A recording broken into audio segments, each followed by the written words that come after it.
Welcome to Momma-Sota, the podcast where we dive headfirst into the beautiful mess of motherhood. I'm your host, Monica Eichman, and I'm here to keep it real. In a world that changes by the minute, parenting can often feel like an uphill battle. We all want what's best for our children, but what that best looks like varies for every one of us. Momma-Sota is your passport to the unfiltered, unapologetic world of mommy. No perfectly edited snapshots or unattainable ideals here. We're here to share the ups and downs, the triumphs and tantrums, the mess and the beauty of being a mom. Join me as we explore the raw and authentic side of parenting. This is your safe space to vent, laugh, and learn as we navigate the unpredictable journey of raising strong, capable, and independent children for the future. Hey mamas, welcome to today's episode of Momma-Sota. It's me, your host, Monica Eichman. I am a stay-at-home mom of 3 strong-willed children. Although I love their independence and go-get-em attitudes, at times this can feel like all I do on a day-to-day basis is battle with them over one thing or another. My 1.5-year-old's favorite word is no. No. No. Or now stop. My 4.5-year-old frequently comes at me with, why do I always have to do what you want me to do? Why do I always have to do everything that you want me to do? And I swear my newly turned 7-year-old has started training with the FBI to be the most successful hostage negotiator of all time. I always have feedback. Joining us today is special guest Jamie Waldvogel. She is the founder of Behavior Best. Her experience in behavior analysis enables her to parent with skills not every parent has access to, and she wanted to be able to share those lessons. Welcome, Jamie, and thank you so much for joining us today. Thank you for having me. So, I think every parent can relate to the struggle of receiving pushback from their littles and is ready to hear some of your infinite wisdom.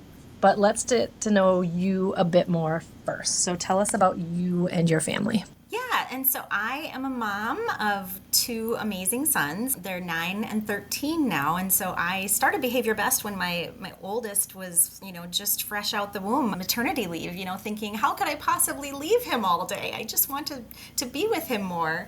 We live in the Northeast Metro, and with my husband and I, and we're, a family just like everyone else. But I've kind of gotten the opportunity to see families go through all the different seasons and even kind of the different, generations of parenting as I have, grown my business, but also served parents of all walks of life. Excellent. So when you went on maternity leave or prior to, is this something, the idea of Behavior Best, that you had been thinking about previously, or what were you doing before that? Sure. I'm a board-certified behavior analyst by trade, and that's where my master's degree, my experience and education came from serving individuals with autism and their families. And so prior to having children of my own, I had an amazing career, worked with an amazing company that I still have touch with today that does early in-home intervention for children with autism and developmental disabilities.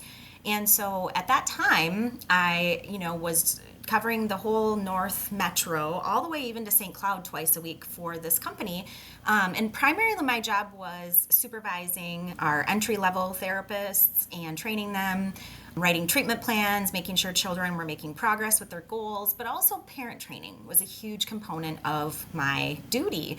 And I loved it. I loved it so much. In fact, I thought, we should be doing more of this. Here we are 20, 30 hours a week, 40 hours a week in some cases in families' homes, working one-to-one with their child with disabilities. But then what I saw was we would leave and parents would be like, but what about me? And I want more help. And what do I do, when you're not here? And so I sort of fell in love with parent training and support prior to starting Behavior Best. I enjoyed connecting with parents. I enjoyed seeing them have sort of their moments, seeing them learn strategies that were simple yet effective so that they could then enjoy their children and really embrace their child's strengths instead of kind of feeling stuck in the world of disability, which can be challenging for families with kids with special needs. And so everything from eating, sleeping, and toilet training, to just helping them with, getting out the door or going through their routines of getting, children to eat, come to the table, go to bed, take a bath, all the things that were everyday real life situations for the families that I was serving. And so I remember a very distinct moment when I was driving, very pregnant, in between clients, and thinking to myself, I have all this experience in education, but I spend a significant amount of my time driving to get to clients. And, with 30 plus staff that I was, in charge of supervision for, and that many or more families, I worked a lot. And I remember thinking, I want to be able to have something left in the tank, so to speak, for my children when I get home. And so I already started to think about, before, baby arrived, how can I use my expertise and experience and passion for serving families, but make sure my child is first, that my children are the priority and get the best of me. And so I already kind of had those thoughts, kind of brewing. And then while on maternity leave, snuggling my little one, not really wanting to go back to work yet. And I did take kind of an extended maternity leave. I was talking to my best friend, and she was sharing how her nephew was 5 and refusing to use the toilet, and how her sister was so frustrated and didn't know what to do, and afraid of kindergarten coming. And she said, is there anything you can recommend? And I said, well, I'll go help her. I can potty train that kid quick. He's 5. He knows what to do. It's just a behavioral thing at this point. And so I did. I literally potty trained him in one day, because it wasn't about the potty training. It was about all of the resistance and refusal and, kind of delay tactics. I think you mentioned, your oldest may someday be like a hostage negotiator, right? That they learn these really great skills to delay and avoid and control and get out of things that are really boring or difficult or non-preferred for them. And so when I kind of broke through those patterns with that child, he willingly used the toilet and was like, oh, that's a lot easier than what I had been doing, and still had all the control in his life, right? But now it was control to use the toilet instead of control to get out of using the toilet. And so I remember then kind of rehashing that with my friend after, a quick weekend of potty training that child. And he now is like, 22 years old? I mean, it's crazy to think, right? Yeah, I think he's 21, 20 something years old. And so I remember her saying, like, you could make a business out of this. Like, everyone needs, like, a lot of people could use help with potty training. And, this was 2011. There weren't a lot of other resources out there on the market for helping parents with potty training. And it just happened to be, not so glamorous part of the job of a behavior analyst, but something that I had expertise in doing. And I thought, well, if I can teach children with disabilities to use the toilet, I certainly can teach children who have, language and other skills, under their tool belt, and support their parents to hit that milestone. And so I, thought, okay, I'll just, potty train a couple of kids a month and be able to be home with my child and, dreamland. And so I created a couple like cheesy flyers to put up on like coffee shop bulletin boards, and I am no graphic artist, that's for sure. And I got my first call, and the family actually lived in my local area in the Northeast Metro. I don't know if there'll be a place to put a link to this, but we were actually featured in Minnesota Parent Magazine back in 2015. Ultimately, their story, caught up with a writer, and the writer was looking for somebody to highlight the challenges of potty training. And so the family that I first started with back in 2011 or 12 was featured in an article called Booty Camp in Minnesota Parent Magazine back then. And so I'll send you the link to that. And I think it's on my website too. But Awesome. That's kind of how it all started. I thought, I'll just potty train a couple of kids, a month, and still make a little money, give back my skills, but be with my, child most. And then what I quickly learned was that after the third or fourth or fifth, child that I potty trained for pay, right, that it wasn't about the potty training. Consistently, it was about that idea that children use their behavior to delay and avoid and control and get out of something that they would rather not, or something that's difficult. And that we call avoidant behavior in behavior analysis. And the way that we treat it and address it is very unique and different. It's not such a, thing about rewards and consequences at that point. It's more about breaking through that pattern that the child has developed. And so that's where it all started. So I will get back to how just like you said, the typical parent is thinking about that reward and consequence versus in behavior, the avoidance part. But first, let's go to just as your business then evolved from there, how has it progressed in a way that it's still different from what you were doing before and allowing you to still have that family time and not necessarily all the drive and everything else, or driving? Great question. Yeah, I had a lot of flexibility in my schedule with my previous employer, but I didn't have any control whatsoever over my caseload and the location where my clients would be. And so, as now we serve families, we get to decide if they're in our geographic area, we get to decide our working hours. And, I only am willing to see families in the evenings, 2 evenings a week, or even just one. Otherwise, it needs to be a virtual consultation type of a relationship. And so I really get more control over my availability so that my kids can come first. A perfect example, my children want to do a theater camp in August, and it's from like 1 to 4 p.m. in the middle of the workday when Yep. the majority of parents, would not be able to get their child to and fro. And it's 20 minutes, away from my home. And so I spent, a good chunk of my day yesterday after registering them for this, arranging my calendars so that I could work before and after that. But I love that flexibility of being able to put my children first and still serve families. So then let's go back to what I was kind of mentioning before, and not just in potty training, but how the normal parent, I guess, approaches what we view as like a behavior issue versus how you see it. Yeah, I think, traditional parenting, the way a lot of us were raised who are currently raising our own children, was a lot of, sort of punishing unwanted behavior and trying to get rid of the behavior we don't want to see anymore, and sort of the spotlight being on that. And what happens when we do that is we're too late. We've already allowed the behavior to occur in order for our intervention to then occur. And so if I only teach parents how to react to the unwanted behavior, I'm too late. I've kind of failed you and that child, and what a disservice, right? And so my approach to parenting and teaching about behavior is really looking at it as a skill just like anything else that we all can agree on, regardless of what our philosophies are in parenting, that there is a skill missing, social emotional behavior regulation skill that we can teach our children that, kind of caused or evoked this unwanted behavior. And so whether it was, somebody told me no, and I don't know how to accept no, or alternatives when somebody tells me I can't have my way, or maybe somebody gave me an instruction to do something and I'd rather not. I want to keep doing what I'm doing.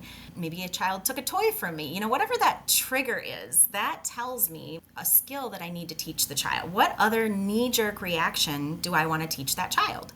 And so our approach to behavior really comes from that teaching perspective. And I liken it to literacy or swim lessons. And so, would we punish our children if they weren't learning to read fast enough? Would we punish our children or take away privileges and ground them if they're getting older, right? If they weren't learning to swim fast enough or, unable to learn to swim. And so when we look at it that way and we really understand how the way we approach literacy or swimming, those other life skills, is to break them down into baby steps, right? We don't just take our children, most of us at least, and toss them in a deep end of a pool without any flotation devices and say swim, and expect them to learn from just the instruction or us just telling them to do so. We don't do that, right? We don't give a toddler a chapter book and say read, Right. So why would we think then with something as complex as human behavior that we could just say, I just need you to listen, and that they would listen, or I just need you to put on your shoes, and that they would just do that? We have to really conceptualize it, in my opinion, as a skill just like any other that needs to be broken down into smaller steps and taught in manageable components. And so that's what we do with behavior. I can give a quick example. A lot of our current generation of parenting is combating this idea that the world is giving our kids this immediate gratification, right? Like from birth, really, children see us put a high value as parents on immediate gratification. And it's everything from the idea that, you can watch what you want when you want. It's the idea that you can, listen to whatever song you want when you want, as many times as you want. I had to wait till Saturday morning to watch cartoons, I was right? gonna say, when my kids encountered their first commercial because their aunt and uncle didn't know the Netflix password, they were like, what's going on? Where's my show? Yeah.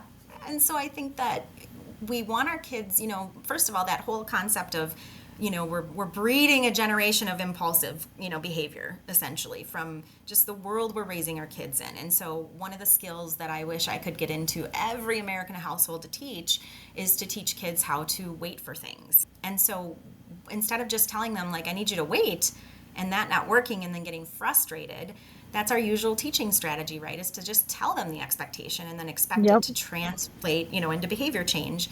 What instead we do is we want to get them into situations where they can practice, like role play, like muscle memory. They're actually doing the behavior, not just talking about it. And so when a child is asking for something that you intend to say yes to anyway, as the parent, it's available immediately, you're going to say yes anyway, that is a really great moment to teach a lot of skills, but if nothing, how to wait for things. And so an example might be, a child might say, can we go outside? And it's like, sure, we can go outside. Your choices are to go outside, or we can jump up and down. Either one they pick is fine, right? So now the skill we're teaching them in this example is to make a choice. When I offer you two options, make a choice. And then we build on that with baby steps, and so that it can be an effective tool in our parenting toolbox. So then the next step might be, the child asks to go outside, for example, another time, and you say something like, sure, your choices are to give me a high five or, run around the kitchen island 3 times before we go outside. And they pick one of the two, they do it, and then we go outside. So we could just say yes, and we could just go outside, right? But we're capturing that natural intrinsic motivation in their request, which happens all day, every day, right? Give me this. Can I have this? Mommy, watch this, all day, every day. But then what we're doing is we're also creating this short delay. So we're not just telling them to wait. And I would we're say, actually you're not just saying wait. Yep. Yeah. We're having them do something during the delay. And then on top of that, we're also teaching them to make a choice between 2 options. And we keep building on that. So like the next baby step, I would say, might be something like, again, the example, may I go outside? Sure, before you go outside, your choices are to clean up all the magnet tiles or just 4 of them. So now you're building in some things that are maybe non-preferred. It might take the child a little longer to do than just give you a quick high five or run around the island 3 times. And you just keep building on that until ultimately they can wait. And you can say, sure, I need you to wait. While you're waiting, your choices are. And then you can give them options of things like to either, color or play with your magnet tiles or whatever it might be. Does that make sense? No, that makes perfect sense. And it's actually like, it's kind of one of those, it's almost like a duh, but really it's not. Like, it's actually really profound when you're like describing, like you said, to, learning to swim or learning any sport or activity for that matter. Like you said, you wouldn't just say, here's the basketball, dribble. And then, like you said, yell at them because it bounces and hits their foot and rolls away. You would yeah, like, exactly. I said dribble. You're like, well, duh, I wouldn't do that in basketball. Like you said, I didn't do that when I, taught my kid how to walk or crawl. So it's like, when does that switch flip that we're like, no, I just expect you to know how to do this? I always say, expectation is not a teaching strategy. Right? That we can expect all day long, right? And even if we know they understand and they know what's expected of them, the motivation underlying it and the way that we get there is usually pretty individualized for children and, breaking it down into small steps. And so I always kind of say, if their performance in a certain area or whatever they're currently giving you is, whatever it is, and we keep expecting, light years above that, we're going to really create a situation where we get a whole lot of unwanted avoidant behavior between the 2 expectations, what they're currently doing and what we expect of them.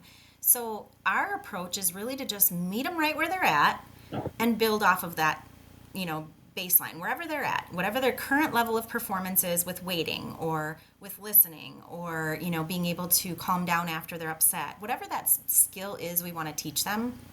We focus on, building on their current foundation and baby steps. And the idea that if we take too big of a baby step, they're going to let us know with their behavior. And so we're going to back up a little bit and meet them where they're at again, and then take a smaller step next time.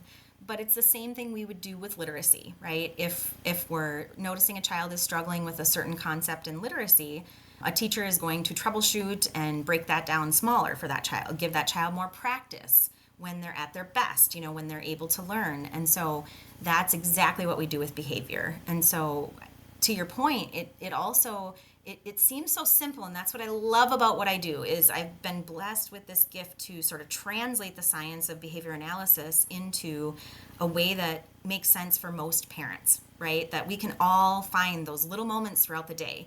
And what I love about the idea is that in that moment, we have to be mindful of it. That's all that it takes. We could just say yes and send them outside, right? And maybe Yep. you do sometimes. That's okay too. But what we teach parents is to be mindful of when we have that teaching moment. And then, of course, we always kind of got to know, what are we wanting to teach right now? Like, what's currently on our list of things we want our kids to learn, and focusing on just one or two things at a time. Again, breaking things down into baby steps. And so I think what I love about what we do is teaching parents mindfulness, when are the opportunities to learn, and then helping parents build them into their everyday, routines with their kids. We don't have 30 minutes to sit down and teach our kids, how to transition between activities, or how to pause activities, or how to listen, or whatever the skill is we know they need to learn. But we can certainly build in these micro moments, when they make a request and they're naturally motivated to do something, and teach a lot very quickly with that. That mindfulness piece, definitely. I see that not just with behavior, but just in my own, what I call sometimes like picking my battles, is like my daughter will come down in an outfit and I'll look at it, and my knee-jerk reaction or thought, and she's only 4, is to be like, that doesn't match, go upstairs and change. But in my head, I'm like, but does that matter? Like, let's think through what's the purpose in that, right? And the idea that she did it all by herself, like, there's the win at 4 years old, right? That she got herself dressed. And Yep. I love that, we can give them the autonomy to wear whatever they want. There are certain things where we just don't need to pick that battle, right? And, in doing so, in picking the battle, we may, in this example you're giving, kind of, also start to, I don't want to say cause damage. That's too harsh of a term, but you really can tear down their confidence. That doesn't match. Well, but for them, it matched just perfectly. And matching, they don't care about society standards. All those things about what matching looks like. And I think that it's such a powerful thing that you're able to recognize, like, this isn't a necessary battle for me to pick. No, and I would say that too is almost like, now I'm going to possibly create a behavior because she's like, no, I want to wear this. And now I have another issue to address. Exactly, right? Where it's like,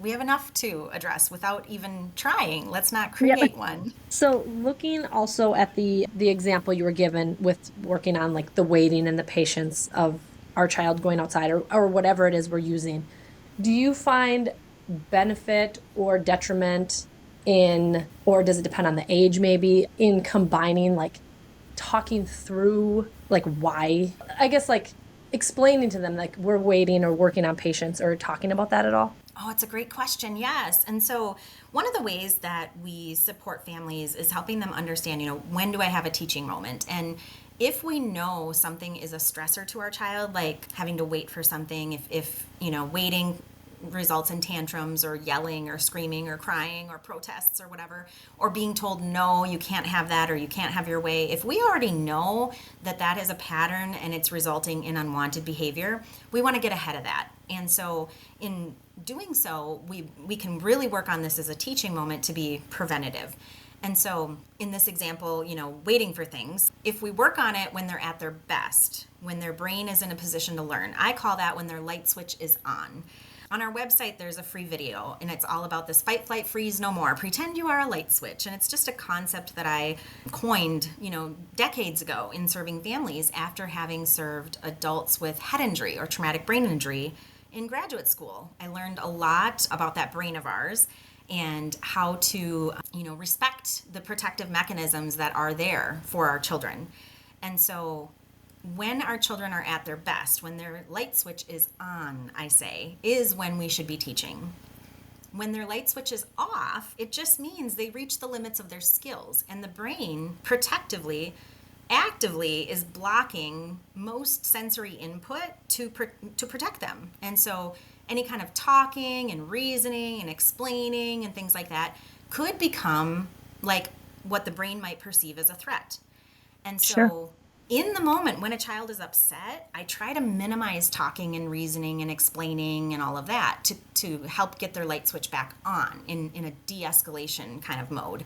But when I'm then teaching, when the light switch is on and I'm capturing these request moments to teach a new skill, announcing that that's what we're practicing is a way to keep their light switch on. And so I was just talking with a family yesterday, and that is exactly what I taught them is, the child makes a request. I'm just going to keep using outside as an example. May I go outside? And it's like, sure, but before we do that, we're going to practice what to do when we lose a game. Because this child is struggling at his preschool summer program with losing. And if he gets called out, in a game, or whether it's tag or whatever game they're playing, he can get pretty upset pretty quickly and has had to go home from his summer camp because he is displaying these really intense behaviors, and the staff there, aren't trained to support him.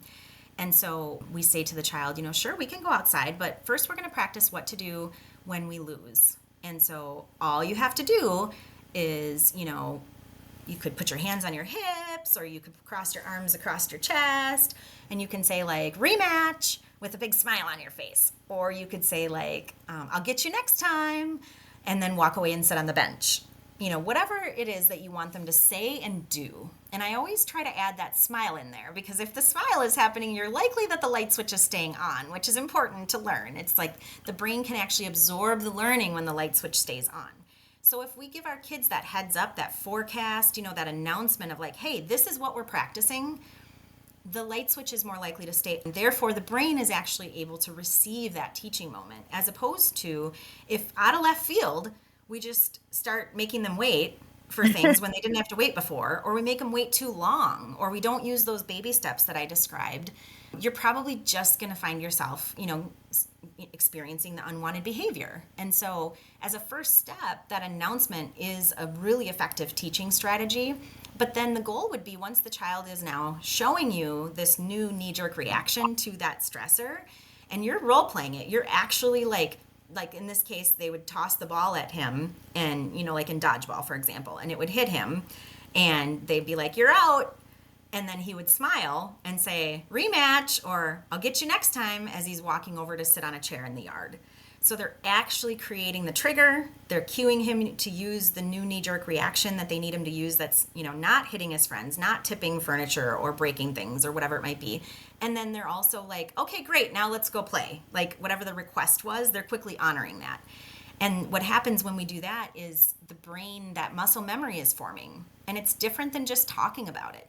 So you can talk about it. That is not, a bad parenting strategy by any means, right? It's a little less effective for our younger ones, right? That aren't going to translate their behavior change completely from talking and explaining into new behavior.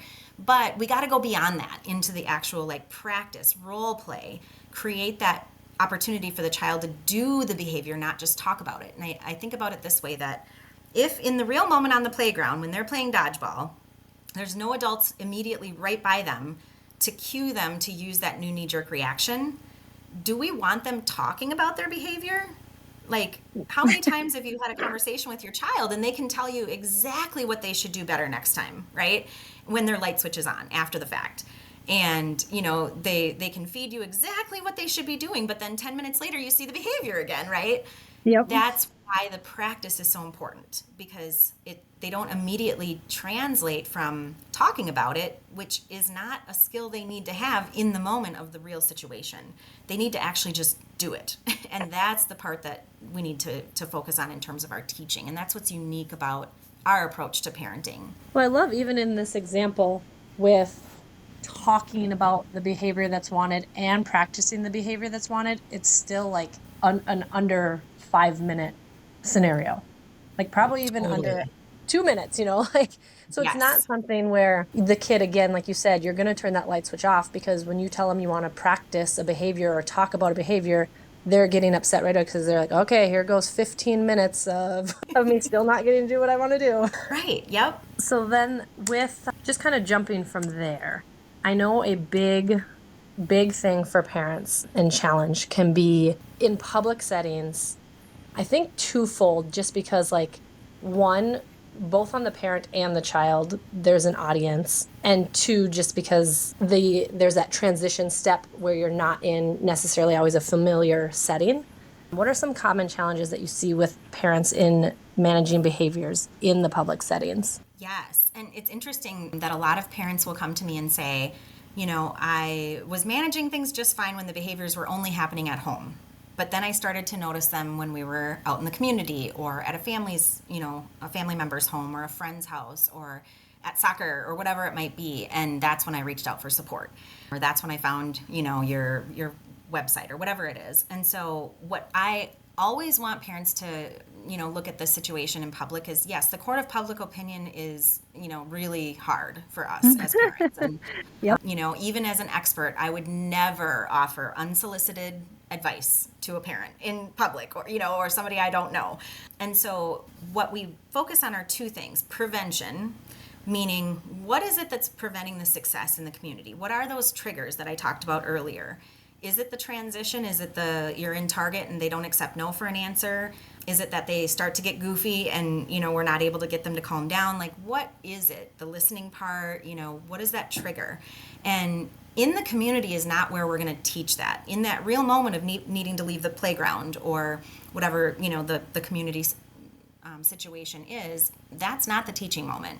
What we want to do is isolate those skills at home in those quick little micro teaching moments we've described. And if we do so when a child's light switch is, they're going to learn it very quickly. Like, it is their job to learn, right? In early childhood especially, but in childhood. And so if we capture those ideal, conditions in terms of they made a request, that's a good teaching moment, their light switch is on, and we've broken that skill down so they know exactly what's expected of them, they can practice the right thing.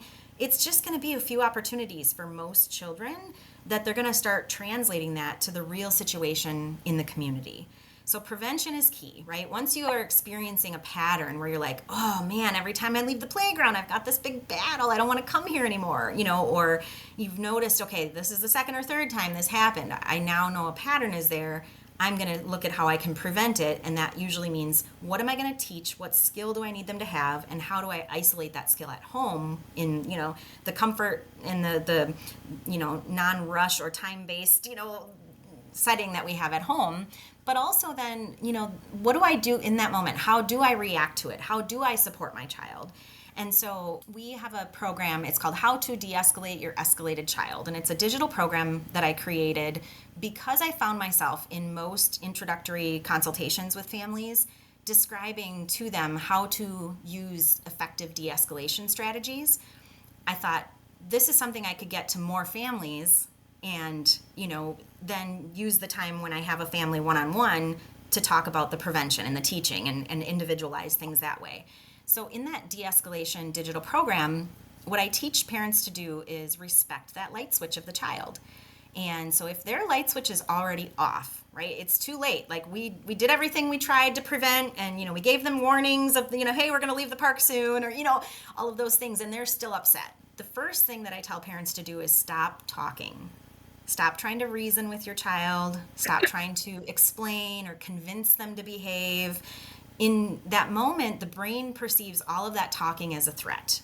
And so it's going to then activate the fight, flight, freeze, fawn, which is the second layer of protection for the brain. And so if their light switch is already off, meaning they're already showing unwanted behavior, it's not a teaching moment, they could be running away from you laughing and their light switch is off, right? Because that's not a teaching moment. We wouldn't try and teach like ABCs and 1, 2, 3s at that moment if we're like playing cat and mouse around the playground, right? So the light switch is off is not a time to teach. And instead, we teach parents to stop talking about the behavior and trying to fix the problem, which is their refusal to leave the playground, and instead focus on getting their light switch back on. And I call them silent strategies, but they're not always silent. What I mean is, let's not talk about the behavior at that moment. It's, putting a spotlight on the unwanted behavior. It almost gives the child like on a silver platter what to do next time. Like, oh, that's the thing that got, the attention and commanded their attention such that we weren't leaving the park still. It wasn't that they necessarily got to keep playing, but maybe they were cat and mouse, chasing around the playground. But in that moment, how to get their light switch back on is generally using silent strategies. And so I talk about in, this digital program, you can use like a one-liner with your children. So it might be something like, I hear you, we'll talk about that when you're ready. So they might be like, I don't want to leave yet, I just want one more time on the slide. Or they might be, screaming and crying. You can give them that one-liner, right? So you don't have to be totally silent. But what you're not doing is trying to talk about the behavior and fix the behavior in that moment. You're connecting with them. You're letting them know that you're there to support them and you're physically present. But from there on, trying to use as much as we can of our body positioning, our use of gestures, and our presence to get their light switch back on. So telling them, I hear you, I'm happy to talk about that when you're ready. And then I just pause. And in the pause, it depends on the situation. Sometimes I might divert my attention to something else. If you have other children, diverting your attention to the other children whose light switches are on can be effective. It might be that you start looking around the area if you're like trying to leave the playground and there's like nothing immediately there, like toys or things to play with. You might divert your attention to like, I wonder if tonight we're going to have this or that for dinner. Or you might say something that your child knows isn't true because they can't help but correct them, you. And so an example of that might be like if you have a child that likes Disney or princesses, this is just a great example I always use, is you might say something like, I wonder if Anna is going to take her sister Cinderella to the ball this weekend. And they're like, that's not her sister is Elsa, So it's like that often will snap them out of it because they can't help themselves but correct you, right? Yeah, and you so I just try flip to their think of switch. something. Yeah. I try to think of something that's preferred, that they enjoy, and then say something incorrect about it so that they, just can't help themselves but join in. Or I might say that to someone else. So I'm not necessarily giving my attention to that child that's upset. I'm not ignoring them. You can still provide physical comfort if your child likes that and receives that and help if it helps them. Some kids don't like touch, and that can escalate things. But in that moment, I'm not trying to talk about the behavior. I'm not trying to take things away or consequence the behavior. I'm just focused on getting their light switch back on. And so then when the light switch comes back on, I might say something like, or maybe it's not totally on yet, but you can tell they're starting to like calm down a little bit, or their crying is getting slower or less, loud, whatever it might be. Then you might say to them, I can tell you're trying really hard. I'll know you're ready when, and then slip in some little small thing like, I'll know you're ready when you take my hand, or I'll know you're ready when you sit here on the grass with me, and they're standing up, for example.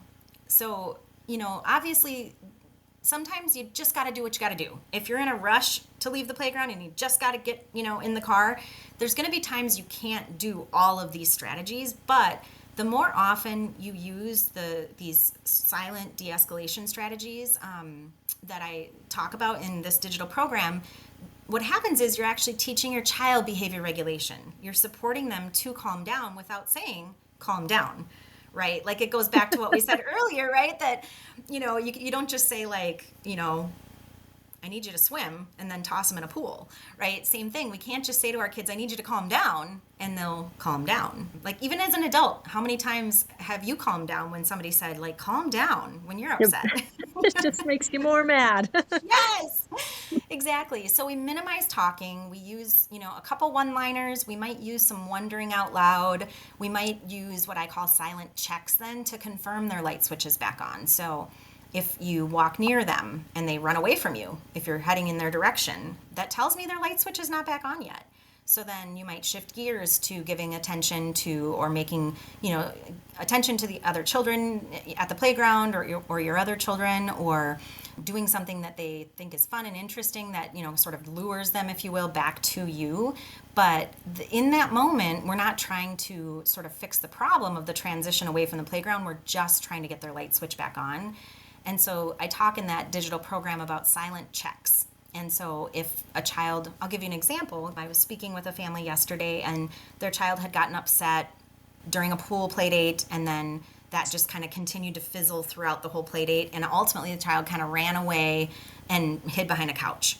And, so the parent now, armed with these new de-escalation strategies, was able to go over to the couch and just kind of sit down, not say a word, not give eye contact, not try to address the child or solicit their engagement, but just be present.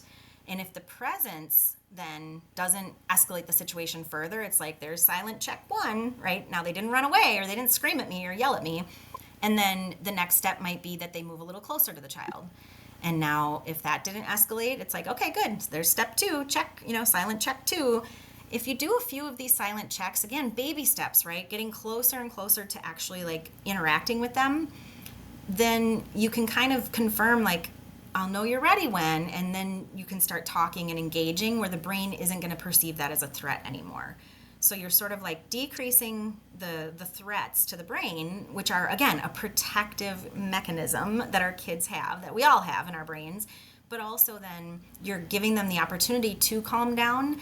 And we know these are effective because each time we implement them, the child is learning self-control. And we know that because their light switch comes back on quicker and quicker and quicker, or the behavior gets less intense. For this particular family, it wouldn't be uncommon for the child to have 30-minute long episodes, of unwanted behavior. And so as you start to see those decrease in duration or intensity, the last thing we start to see then is they decrease in frequency. And so ultimately, the light switch comes back on quicker and quicker, but you might still see it go off often, right? And then as the child is learning more behavior regulation and simultaneously you're capturing these teaching moments that we've talked about to prevent, it's like the perfect, storm, if you will, in a good way of the child is learning new skills so the light switch doesn't go off so darn much, but then when it does go off, they've also learned, some behavior regulation, and they haven't practiced how to be upset, which is really what's important. The quicker we get their light switch back on, the less they're practicing unwanted behaviors, which is a really important thing that we're competing against with child behavior. I love the piece where you just stop talking, because the funny thing is that I've heard, I think from my son for sure, I don't know about my other two, but then from other children at the playground or wherever, and it sounds so disrespectful when they say it, and you'll hear from the child to the parent, just stop talking. But I think like you're mentioning is that just is a natural defense mechanism to that unwanted threat. You got it. Yep. And that's really, actually, it sounds disrespectful coming from a child, but it actually is, their brain and their way of telling you and communicating with you, like, I'm not in a position to receive that right now. Mm-hmm. They know what's needed and we don't as the parent. Yeah, sometimes they do. I mean, a lot of times they do, right? That we kind of joke alike, it's not funny at all, but unwanted behavior is communication, right? And it's our job to understand what are they communicating and what skill is missing. But yeah, it can sound so disrespectful, but also, pretty powerful skill to be able to say to somebody like, I can't receive all that talking right now. I'm already at my wit's end. So some other things you have mentioned is getting ahead of behaviors and not always waiting until you're trying to correct an unwanted behavior. What are just some practical strategies or tools for new parents to kind of constantly engage in to keep a more peaceful home environment? Well, one of them that we talked about earlier, like I said, if I could get into every American household and have families, just right out the gate, as early as, I was in daycare providing consultation recently, and they sent me to the older babies room, which was 16 months to, 28 months old. And it's sometimes people think like, what does a behavior analyst have to offer babies? They're not doing this on purpose. And it's like, no, but my job is to teach new skills. And, that was one of the things I wanted them to work on was, creating moments where the children had to wait for things, wait for attention. Another skill that I really recommend working on with young ones, like as soon as they start to use gestures to communicate, teaching them to use their open palm, like palm up to the sky, to receive things from people as a way to request, as a gesture to receive and request, as opposed to taking things from others. If they're waiting to receive, they also can't be then trying to take it. It's like the competing behavior, right? You can't do both at the same time. And when I go consult in daycares, and even when I'm with families that have more than one child at home, taking things from each other is a huge stressor that leads to behavior escalation, right? So Yep. what I do then is I create those teaching moments. So I might, get right in there and start playing with children and get possession of parts of whatever it is we're playing with. And so I'll just use like magnetiles as an example. Instead of giving them like all the magnetiles, keep possession of some of them so that when they run out of what they have to ask you for them. And so we're creating that request again.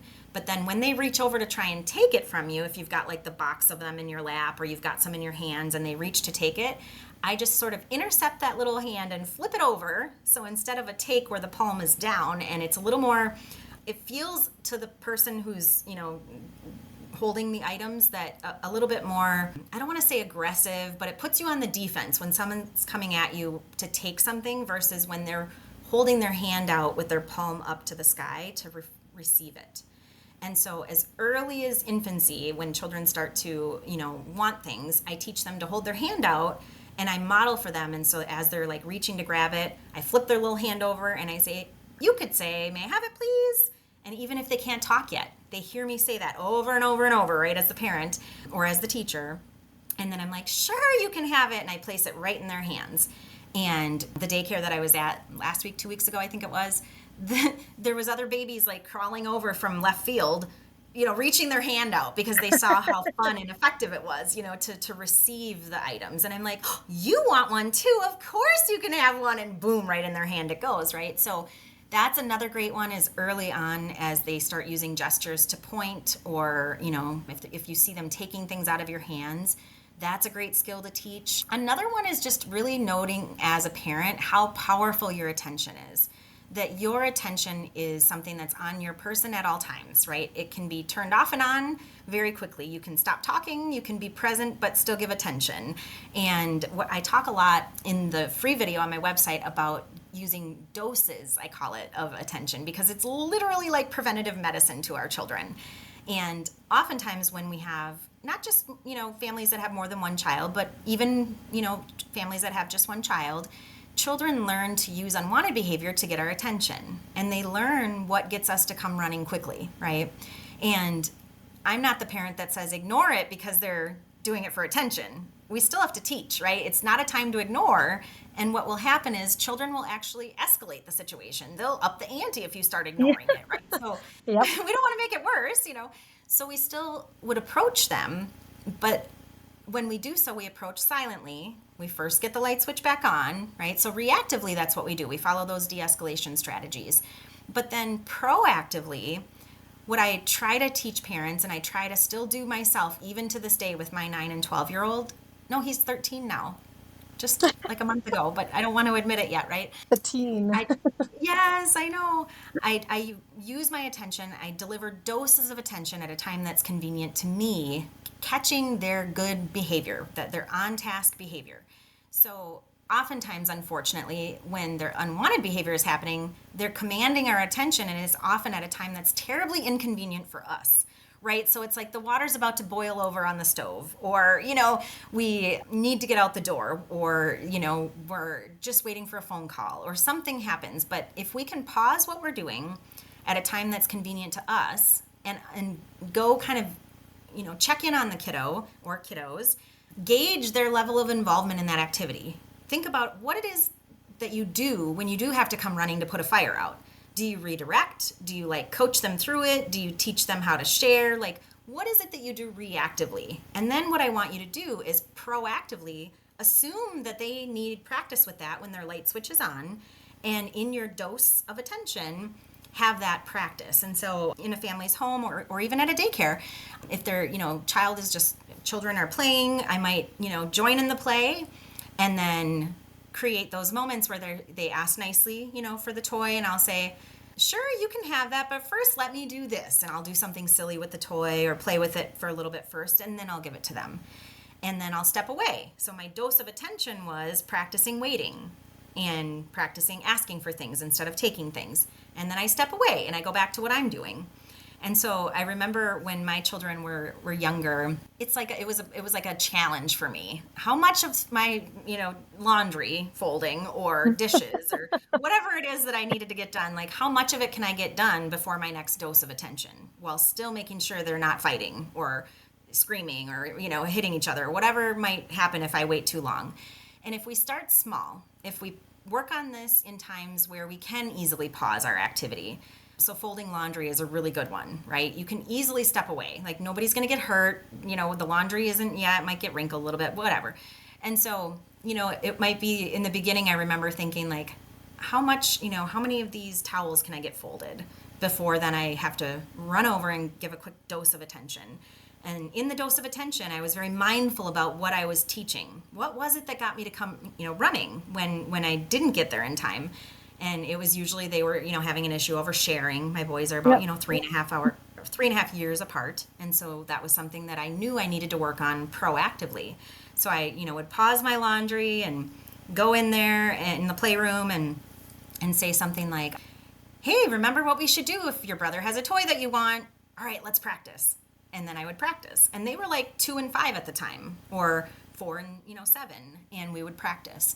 And so, it's, to your point earlier, it took less than 30 seconds, which is way less time than it took me if I had to go now put out a fire because they were after the fighting problem over a toy. rose. Yeah, and so I think if we can be mindful of that, and of course we can't do that all day, every day, but then what happens is if we start small, so maybe in the beginning I had to pause after every, 2, 3, 4 towels. But each time that I, used those teaching moments and gave that dose of attention, I would kind of gauge what support they might need before I'd step away again. Maybe I had to separate them. Maybe I had to suggest the older one play with something else. Maybe I had to give them more parts of the activity. They did a lot of playing with trains when they were little. So I might bring out, another bucket of trains that I had reserved for things like this. I remember reserving like one cabinet in my kitchen, which was right off the playroom. And we used magnet locks at that time. And I would unlock one of the Tupperware cabinets, and my toddler would just come running in when he heard that magnet lock and play with the Tupperware.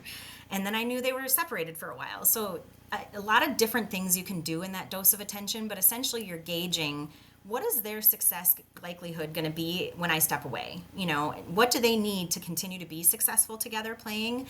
And then each time I'd stay gone just a little bit longer and a little bit longer. I remember doing this with like my morning routine where I was trying to wash my face and brush my teeth and put on my makeup and brush my hair and whatever, all those steps. And I'd be like, okay, can I get just like one mascara eye, done and run again, but those doses of attention, because what we often find is when we're coming in to, unravel patterns of behavior that are already there, we see that we're stuck in this cycle of reacting to the behavior. And as parents, we're so busy, we want to it's like we get trained to get as much possible as that we can done before the next fire that I have to go put out, right?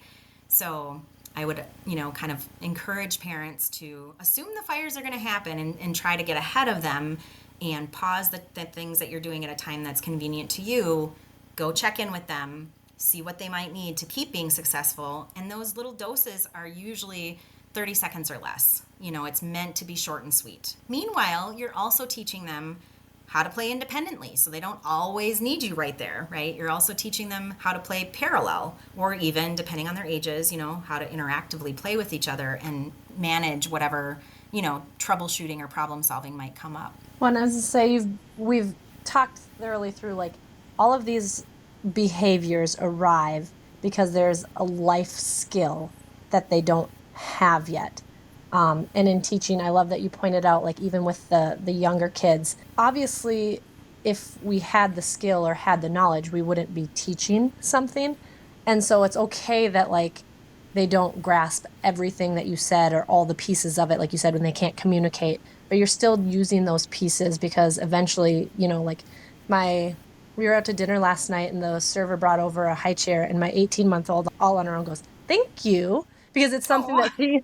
exactly. That's what I did too. I was like, "Oh," I'm like, but it's because every time it comes, that's what I say and do. So it's just like, yes, I love that. Exactly. But okay, so with everything, we've kind of come a long ways with a lot of things. Let's just close with what would you say has been kind of the most rewarding, other than being able to be home with your kids, the most rewarding aspect of your work?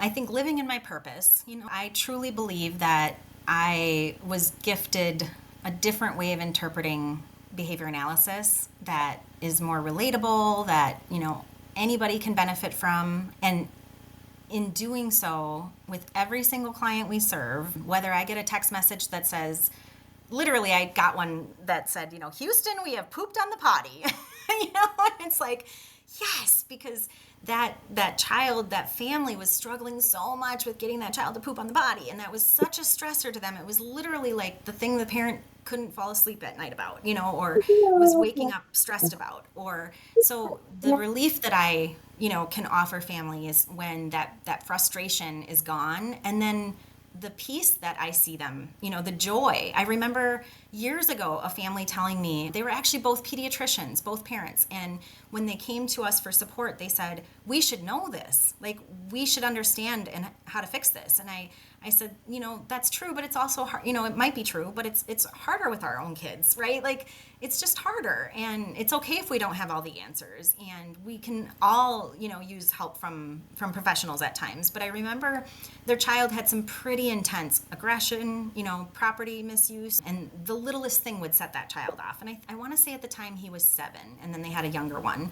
And I'll never forget getting a message from them that said, we are leaving on our first family vacation, and we are confident that it's going to go well. And prior to that, they were refusing to take vacations because they just knew it was going to be dreaded.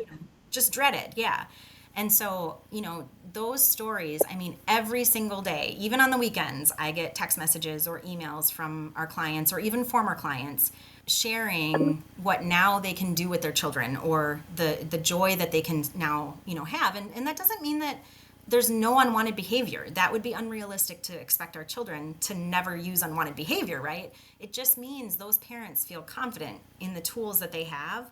So when something comes up, they've got this, right? And so that is what's rewarding. And I'll never forget a mentor of mine when I was in graduate school said to me, Jamie, you'll know you've gotten to a good place in your career when you can teach others to do this as well as you can do it. And I even got goosebumps just thinking about that just now, again, because it's true. What good is it if I am the only one that can be the implementer and be the one that turns it around? I can't live at the house. I can't go live with my client 24/7. I need parents to be the expert of their children's behavior. Like, I already know you're the expert, Monica, of your children, right? I need you to also be the expert of their behavior. And it might change how you implement these strategies I'm mentioning, may be different from your 7-year-old versus your 4-year-old versus your 18-month-old, right? And so to me, that is the biggest reward, that I still get to live in my purpose and, bless other families with the gifts that I've been given. But then to hear it, the rewards keeps me going, right? That even on the hardest days, when how many more phone calls can I have about a kid who won't use the toilet, for example, or it's not always so glamorous, or a child who is really struggling and tipping, desks and chairs at their school, whatever the behavior might be.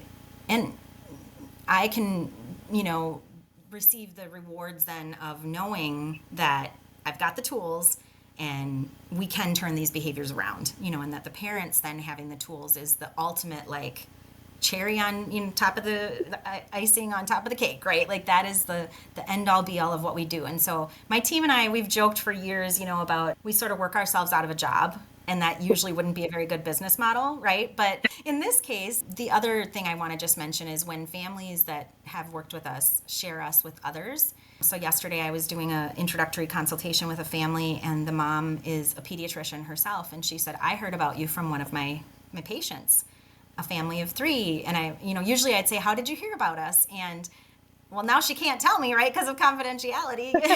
But she was like, a family of 3, and you helped with potty training, which was just, completely causing so many stressors in their life, and they are just so much happier now, and that kind of thing. And so when you hear that, referrals are the biggest form of flattery, right? When you hear somebody's so happy with the service that they tell others about it, like, that just, makes my heart smile. And so I'm so blessed to be able to do what I love to do, and on my terms, right? So like you said, of course, the biggest win is the work-life balance that I've created, but to be able to, serve others and improve the lives of others so that we can, be confident parents and we can have peaceful homes. I think that's a fantastic message to end on.